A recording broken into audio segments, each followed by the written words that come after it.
Joining us is Chris Richter from Water Doctors. Good morning, Chris. Morning, Julie. Chris, how does the recent news about water in Flint, Michigan impact us? Good question. It doesn't directly impact us, okay? Certainly what had happened there was awful, but it's not necessarily likely to be duplicated here. The fallout that came from that, though, probably the most direct thing was that we've seen people being a lot more aware of what's in their water and what's their responsibility to deal with in their water.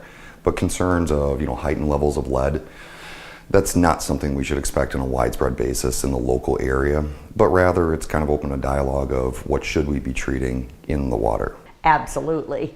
Now, how does Water Doctors look at water treatment in a new home? Pretty simply. You kind of treat it to the extent like you would a roof or to your insulation. We have something that we're going to be using. It's the first line of defense on something coming into the home that we want to keep out.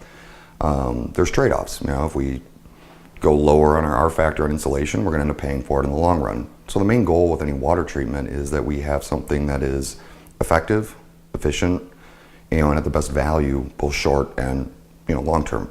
Chris, is there anything special that Water Doctors is doing to treat homes on city water? Yes, and I think that back to the Flint question, this has been probably I'd never before seen walking into somebody's home where they had their iPad out and they had the secondary Safe Water Drinking Act guidelines present. Let's go over these. And that's new for us. Right. And the way that city water works, the Safe Water Drinking Act regulates these primary guidelines. That's the city's responsibility.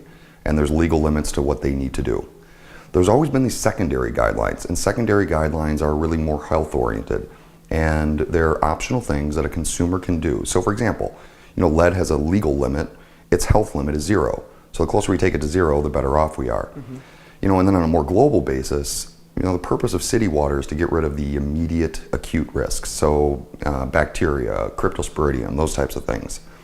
As a function of getting rid of those, we end up using disinfectants, chlorine being probably the main one. Well, anytime we use a disinfectant, we get a byproduct of that disinfectant.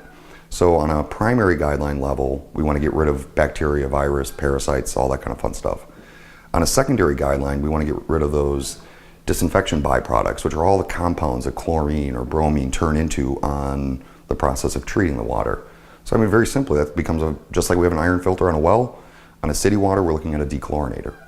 Now, Chris, how can someone get more information on all of the services that Water Doctors offers? Certainly give us a call at any time. We're always happy to talk about it. Otherwise, visit our website. It's h2odoctors.com. Great. Thank you so much for joining us, Chris. Thanks, Julie.